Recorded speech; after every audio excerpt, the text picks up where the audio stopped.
പ്രിയപ്പെട്ട വിദ്യാർത്ഥികളെ, ഏവർക്കും പയ്യോളി അക്ഷര ആർട്സ് കോളേജിൻ്റെ +2 പൊളിറ്റിക്കൽ സയൻസ് ക്ലാസ്സിലേക്ക് സ്വാഗതം. ഇന്നത്തെ ക്ലാസ്സിൽ നമ്മൾ പഠിക്കുന്നത് ശ്രീലങ്കയിലെ ജനാധിപത്യവും വംശീയ സംഘട്ടനങ്ങളും, ethnic conflict and democracy in Sri Lanka. ശ്രീലങ്കയിലെ ജനാധിപത്യവും വംശീയ സംഘട്ടനങ്ങളും. 1948 സ്വാതന്ത്ര്യം നേടിയതു മുതൽ ശ്രീലങ്ക ജനാധിപത്യ സംവിധാനം നിലനിർത്തി പോരുന്നുണ്ട്. അതായത് ജനാധിപത്യ വ്യവസ്ഥിതി തന്നെയാണ് ശ്രീലങ്കയിൽ നിലനിൽക്കുന്നത്.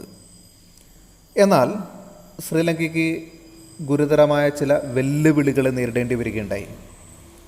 അത് നമ്മൾ നേരത്തെ പഠിച്ച ചില രാജ്യങ്ങളെക്കുറിച്ച് നമ്മൾ നേരത്തെ പഠിച്ചല്ലോ കഴിഞ്ഞ ക്ലാസ്സുകളിൽ. പാകിസ്ഥാനെക്കുറിച്ച് പഠിച്ചു, ബംഗ്ലാദേശിനെക്കുറിച്ച് പഠിച്ചു, നേപ്പാളിനെക്കുറിച്ച് പഠിച്ചു. അവിടെയൊന്നും നിലനിന്നിരുന്ന വെല്ലുവിളി പോലുള്ള ഒരു വെല്ലുവിളി ആയിരുന്നില്ല. അതായത് സൈന്യത്തിൽ നിന്നുള്ള വെല്ലുവിളിയോ രാജാവിൽ നിന്ന് അല്ലെങ്കിൽ രാജാധിപത്യം അതുമായി ബന്ധപ്പെട്ടുണ്ടായ വെല്ലുവിളിയോ ഒന്നും ആയിരുന്നില്ല ശ്രീലങ്ക നേരിട്ടത്. ജനാധിപത്യ സംവിധാനം തന്നെയാണ് അവിടെ തുടർന്നു വന്നത്. എന്നാൽ എന്താണ് അവർ നേരിട്ട വെല്ലുവിളി? അത് വംശീയതയിൽ നിന്നാണ്. വംശീയത. ജനങ്ങളിൽ ഒരു വംശീയ വിഭാഗം തങ്ങൾക്ക് സ്വാതന്ത്ര്യം വേണമെന്ന ആവശ്യവുമായി രംഗത്ത് വരികയും അത് അവിടെ സംഘർഷങ്ങളിലേക്ക് നയിക്കുകയും ചെയ്തു. അപ്പോൾ അവിടെ നിലവിലുള്ള രണ്ട് വംശങ്ങൾ, ഒന്ന് തമിഴ് ന്യൂനപക്ഷവും മറ്റൊന്ന് സിംഹള ഭൂരിപക്ഷവും തമ്മിലുള്ള സംഘർഷം. ഒന്നുകൂടി പറയാൻ ശ്രദ്ധിക്കുക. തമിഴ് ന്യൂനപക്ഷവും സിംഹള ഭൂരിപക്ഷവും തമ്മിൽ ഉണ്ടായ സംഘർഷമാണ് ആ മേഖലയെ അല്ലെങ്കിൽ ശ്രീലങ്കയെ അല്ലെങ്കിൽ ഈ ഇടയിലുണ്ടായ അഭിപ്രായ വ്യത്യാസങ്ങളാണ് ശ്രീലങ്കയെ സംഘർഷ മേഖലയാക്കി മാറ്റിയത്. സ്വാതന്ത്ര്യപ്രാപ്തിക്ക് ശേഷം ശ്രീലങ്കൻ രാഷ്ട്രീയം ഭൂരിപക്ഷ സമുദായമായ സിംഹളരുടെ മേധാവിത്വത്തിലായിരുന്നു. അന്ന് ശ്രീലങ്കയിൽ വളരെയധികം തമിഴരുണ്ടായിരുന്നു. ഇവരൊക്കെ തന്നെ ഇന്ത്യയിൽ നിന്ന് കുടിയേറി പാർത്തവരായിരുന്നു.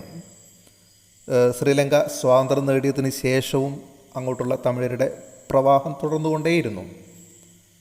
എന്നാൽ സിംഹള ദേശീയവാദികൾ ഈ തമിഴർക്കെതിരായിരുന്നു. ശ്രീലങ്ക സിംഹളരുടേതാണെന്നും തമിഴരോടുള്ള ഔദാര്യം നിർത്തണമെന്നും അവർ ആവശ്യപ്പെട്ടു. ഇത് തമിഴരോടുള്ള അവഗണനയ്ക്ക് കാരണമായി.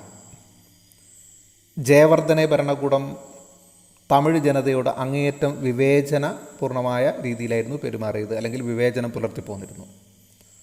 സിംഹള ഭാഷ ഏക ഔദ്യോഗിക ഭാഷയാക്കിക്കൊണ്ടുള്ള നിയമം, ഇത് തമിഴർക്ക് സർക്കാർ ജോലികൾ അന്യമാക്കി, സർവകലാശാലകളിൽ തമിഴർക്ക് പ്രവേശനം കിട്ടാതാക്കി. ഇതെല്ലാം ശ്രീലങ്കയിൽ തമിഴ് വംശജരും അതുപോലെ തന്നെ സിംഹള വംശജരും തമ്മിലുള്ള സംഘർഷത്തിലേക്ക് നയിച്ചു. അപ്പോൾ അതായത് ഇതിൻ്റെയൊക്കെ പ്രത്യാഘാതം എന്നോണം തമിഴ് ദേശീയത ആളിക്കത്തുകയുണ്ടായി. ശ്രീലങ്കയിലെ തമിഴർക്ക് പ്രത്യേക രാജ്യം വേണമെന്ന ആവശ്യവുമായി 1983 മുതൽ ഇവർ സായുധ സമരം നടത്തി വന്നു. Liberation tigers of Tamil Eelam, LTTE, ഈ തീവ്രവാദ സംഘടനയാണ് അതിന് നേതൃത്വം നൽകിയത്. LTTE, ആ സംഘടനയെക്കുറിച്ച് കേട്ടിട്ടുണ്ടോ നിങ്ങൾ? Liberation tigers of Tamil Eelam, LTTE. Velupillai Prabhakaran, അദ്ദേഹമാണ് ഈ തീവ്രവാദ സംഘടനയ്ക്ക് നേതൃത്വം നൽകിയത്, രൂപം നൽകിയത്. അവർ ശ്രീലങ്കയുടെ വടക്കൻ മേഖലയും കിഴക്കൻ മേഖലയും സ്വന്തം നിയന്ത്രണത്തിലാക്കിയിരുന്നു, ഈ LTTE എന്ന് പറയുന്ന സംഘടന.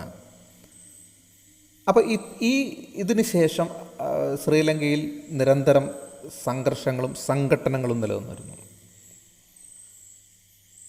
ഇന്ത്യൻ വംശജരായ ജനങ്ങൾ ഉൾപ്പെട്ടതാണ് ശ്രീലങ്കൻ പ്രശ്നം. അതുകൊണ്ട് തന്നെ ശ്രീലങ്കയിലെ തമിഴരുടെ താല്പര്യം സംരക്ഷിക്കാൻ ഇന്ത്യ ഗവൺമെൻറ് മുന്നിട്ടിറങ്ങണം എന്നുള്ളൊരു സമ്മർദ്ദം ഇന്ത്യയിലെ തമിഴർ നമ്മുടെ ഗവൺമെൻറ്റിന് മുകളിൽ ചെലുത്തി പോന്നിരുന്നു. അതായത് നമ്മുടെ രാജ്യവുമായി ബന്ധപ്പെട്ട് തന്നെ നിലനിൽക്കുന്ന ഒരു കാരണം ഇന്ത്യയിൽ നിന്ന് കുടിയേറി പാർത്തവരാണ് തമിഴ് വംശജർ. അവരോട് വെച്ച് പുലർത്തി പോകുന്ന വിവേചനം അത് അവസാനിപ്പിക്കാൻ ഇന്ത്യ ഗവൺമെൻറ് തന്നെ മുന്നിട്ടിറങ്ങണമെന്നൊരാവശ്യം നമ്മുടെ രാജ്യത്തുള്ള തമിഴ് വംശജർ മുന്നോട്ട് വെച്ചിരുന്നു. ഇന്ത്യ ഗവൺമെൻറ് തമിഴരുടെ പ്രശ്നം സംബന്ധിച്ച് പലതവണ ശ്രീലങ്കയുമായി ചർച്ച നടത്തുകയുണ്ടായി. ഒടുവിൽ 1987 ഇന്ത്യ നേരിട്ട് ഇടപെട്ടു. ശ്രീലങ്ക ഗവൺമെൻറ്റുമായി ഇന്ത്യ ഗവൺമെൻറ് ഒരു കരാർ ഉണ്ടാക്കുകയും ശ്രീലങ്കയിലെ സ്ഥിതിഗതികൾ ശാന്തമാക്കാൻ ഇന്ത്യ പട്ടാളത്തെ നിയോഗിക്കുകയും ചെയ്തു. അത് ഒടുവിൽ ഇന്ത്യൻ സൈന്യവും തമിഴ് പുലികളും തമ്മിലുള്ള സംഘട്ടനത്തിലാണ് എത്തിയത്.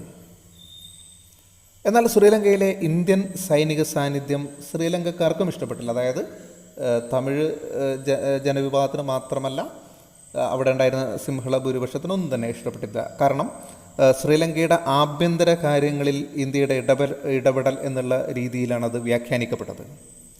ഒടുവിൽ 1989 ലക്ഷ്യം നേടാതെ തന്നെ ഇന്ത്യൻ സൈന്യത്തെ ശ്രീലങ്കയിൽ നിന്ന് പിൻവലിക്കേണ്ടി വന്നു. അന്ന് രാജീവ് ഗാന്ധിയായിരുന്നു ഇന്ത്യൻ പ്രധാനമന്ത്രി.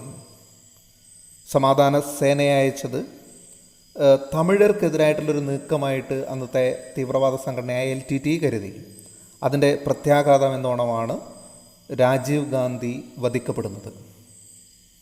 രാജീവ് ഗാന്ധി 1991 തെരഞ്ഞെടുപ്പ് പ്രചരണ വേളയിൽ തമിഴ്നാട്ടിലെ ശ്രീ പെരുമ്പതൂരിൽ വെച്ചാണ് രാജീവ് ഗാന്ധി വധിക്കപ്പെടുന്നത്. ഇത് അത്തരമൊരു സൈനിക നീക്കം അല്ലെങ്കിൽ ഒരു സമാധാന സേനയെ ഇന്ത്യ ശ്രീലങ്കയിലേക്ക് അയച്ചതും അത് തുടർന്ന് ശ്രീലങ്കയിലെ തമിഴ് പുലികളും അതുപോലെ തന്നെ ഇന്ത്യൻ സൈന്യവും തമ്മിലുണ്ടായ ഏറ്റുമുട്ടൽ, പിന്നീട് ഇന്ത്യൻ സേന അവിടെ നിന്ന് പിന്മാറേണ്ടി വരുന്നു.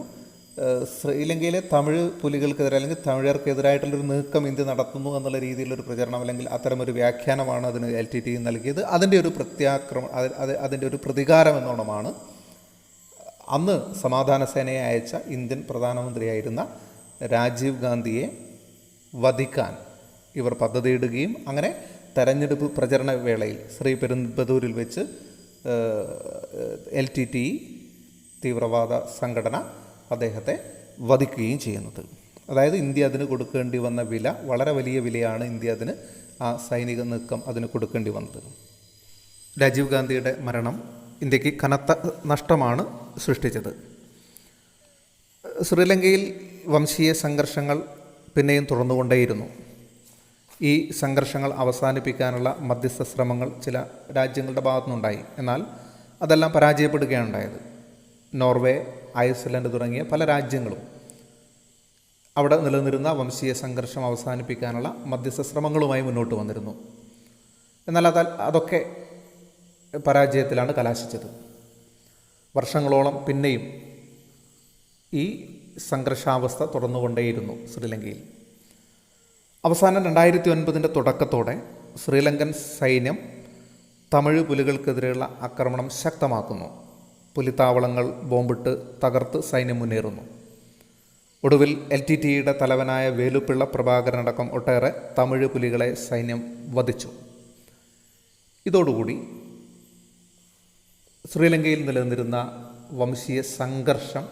വംശീയ സംഘർഷങ്ങൾ അവസാനിക്കുന്ന ഒരു സാഹചര്യമുണ്ടാകുന്നു. നമ്മൾ ഇന്നത്തെ ക്ലാസ്സിൽ ചർച്ച ചെയ്തത് ശ്രീലങ്കയിലെ ജനാധിപത്യവും വംശീയ സംഘർഷങ്ങളും എന്ന ഭാഗമാണ്. ശക്തമായ ജനാധിപത്യം നിലനിൽക്കുന്ന ഒരു രാജ്യമാണ് ശ്രീലങ്ക. എന്നാൽ ശ്രീലങ്കയിൽ സമാധാനാന്തരീക്ഷം ഇല്ലാതാക്കിയത് അവിടെ നിലനിന്നിരുന്ന വംശീയ സംഘർഷങ്ങളാണ്. ആ വംശീയ സംഘർഷങ്ങൾക്ക് 2009 LTTE എന്ന് പറയുന്ന സംഘടനയെ അമർച്ച ചെയ്തതോടുകൂടി ആ വംശീയ സംഘർഷങ്ങൾ ഒരു പരിധിവരെ അവസാനിക്കുന്നു. നമുക്ക് ഇന്നത്തെ ക്ലാസ്സിൽ ഒരു പോയിൻ്റ് കൂടി ചർച്ച ചെയ്യാനുണ്ട്. ഇന്ത്യയും ശ്രീലങ്കയും. നിങ്ങൾക്കറിയാം, ഇന്ത്യൻ സമുദ്രത്തിൽ ഏതാണ്ട് മധ്യഭാഗത്തായി സ്ഥിതി ചെയ്യുന്ന ഒരു കൊച്ചു ദ്വീപാണ് ശ്രീലങ്ക. ഇന്ത്യയുടെ ഏറ്റവും അടുത്ത് കിടക്കുന്ന ഒരു രാജ്യം കൂടിയാണ് ശ്രീലങ്ക. കോളനി ഭരണത്തിനെതിരെ ശക്തമായ രീതിയിൽ ഉറച്ച് പോരാടിയ രണ്ട് അയൽ രാജ്യങ്ങൾ എന്ന നിലയിലുള്ള ഒരു സൗഹൃദം, ആ ഒരു സൗഹൃദ ബന്ധം രണ്ട് രാഷ്ട്രങ്ങൾക്കുമിടയിൽ തുടക്കം മുതലേ ഉണ്ടായിരുന്നു. ആ ഒരു ബന്ധം ഇന്നും നിലനിൽക്കുന്നുണ്ട്. രണ്ട് രാഷ്ട്രങ്ങൾക്കുമിടയിൽ ശക്തമായൊരു സൗഹൃദ ബന്ധം ഇന്നും നിലനിൽക്കുന്നുണ്ട്. എന്നാൽ ശ്രീലങ്കയിൽ ഉണ്ടായ വംശീയ സംഘർഷം, ആ വംശീയ സംഘർഷം അത് രണ്ട് രാഷ്ട്രങ്ങൾക്കുമിടയിലും ചില പ്രശ്നങ്ങൾ സൃഷ്ടിച്ചിരുന്നു. നിങ്ങൾക്കറിയാം, നമ്മൾ നേരത്തെ ചർച്ച ചെയ്ത് കഴിഞ്ഞു എന്തായിരുന്നു വംശീയ സംഘർഷം, അതിൻ്റെ കാരണം എന്തായിരുന്നു എന്നുള്ളത്. അവിടെ നിലവിലുള്ള ന്യൂനപക്ഷങ്ങൾ, തമിഴ് ന്യൂനപക്ഷങ്ങൾ ഇന്ത്യയിൽ നിന്ന് കുടിയേറി പാർത്തവരാണ്. അപ്പോൾ തീർച്ചയായിട്ടും അവർ അഭിമുഖീകരിച്ചിരുന്ന പ്രശ്നം ഇന്ത്യയെ സംബന്ധിച്ചിടത്തോളം അത് പരിഹരിക്കപ്പെടേണ്ടതായിരുന്നു. അതിൻ്റെ അടിസ്ഥാനത്തിലുള്ള ചില ഇടപെടലുകൾ ഇന്ത്യ ഗവൺമെൻറ്റിൻ്റെ ഭാഗത്തുനിന്നുണ്ടാകുന്നു. അങ്ങനെയാണ് 1987 അവിടെ നിലനിന്നിരുന്ന പ്രശ്നം പരിഹരിക്കുക എന്നുള്ള ലക്ഷ്യം വെച്ചുകൊണ്ട് 1987 അന്നത്തെ ഗവൺമെൻറ്, രാജീവ് ഗാന്ധിയുടെ നേതൃത്വത്തിലുള്ള ഗവൺമെൻറ് ഒരു സമാധാന സേനയെ, പീസ് കീപ്പിംഗ് ഫോഴ്സിനെ ശ്രീലങ്കയിലേക്ക് അയക്കുന്നത്.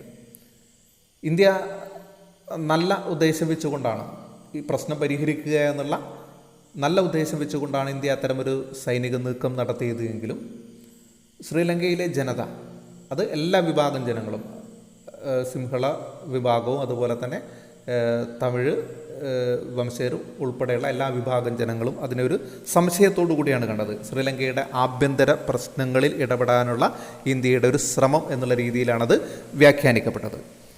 അതിന് ഇന്ത്യ കൊടുക്കേണ്ടി വന്ന വിലയും വളരെ വലുതായിരുന്നു. പിന്നീട് LTTE എന്ന് പറയുന്ന സംഘടന, തീവ്രവാദ സംഘടന, രാജീവ് ഗാന്ധിയെ വധിക്കുന്ന ഒരു ഘട്ടത്തിലേക്ക്, അല്ലെങ്കിൽ 1991 രാജീവ് ഗാന്ധിയെ വധിക്കുന്നത് ഈ ഒരു സമാധാന സേനയെ അയച്ചത്, അതുമായി ബന്ധപ്പെട്ടുണ്ടായ വിഷയങ്ങളാണ് രാജീവ് ഗാന്ധിയുടെ വധത്തിലേക്ക് നയിക്കുന്നത്. അത് ഇന്ത്യക്കുണ്ടാക്കിയ നഷ്ടം വളരെ വലുതാണ്. അപ്പോൾ തുടർന്നും എന്താണ് ഇത്തരം സംഭവങ്ങൾ, അല്ലെങ്കിൽ ഈ അവിടെ നിലനിന്നിരുന്ന പ്രശ്നങ്ങൾ പരിഹരിക്കാനുള്ള ശ്രമങ്ങൾ ഇന്ത്യയുടെ ഭാഗത്തു നിന്നുണ്ടാകുന്നു. രണ്ട് രാഷ്ട്രങ്ങൾക്കുമിടയിലുള്ള ബന്ധം ഇപ്പം നിലവിൽ നല്ല രീതിയിലുള്ള ബന്ധമാണ് രണ്ട് രാഷ്ട്രങ്ങൾക്കുമിടയിൽ നിലനിൽക്കുന്നത്.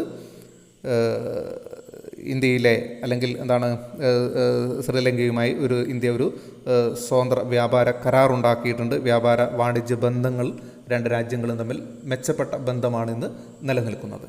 അപ്പോൾ നമ്മളിന്ന് ചർച്ച ചെയ്ത കാര്യം, നമ്മളിന്ന് പഠിച്ച കാര്യം, ശ്രീലങ്കയിലെ ജനാധിപത്യവും വംശീയ സംഘർഷങ്ങളും അതുപോലെ തന്നെ ഇന്ത്യയും ശ്രീലങ്കയും, ഈ രണ്ട് പോയിന്റുകളും മനസ്സിലായിട്ടുണ്ടാവുമെന്ന് കരുതുന്നു. എന്തെങ്കിലും സംശയങ്ങളോ അഭിപ്രായങ്ങളോ ഉണ്ടെങ്കിൽ വാട്സപ്പിലോ കമൻറ്റ് ബോക്സിലോ മെൻഷൻ ചെയ്യുക. Thank you.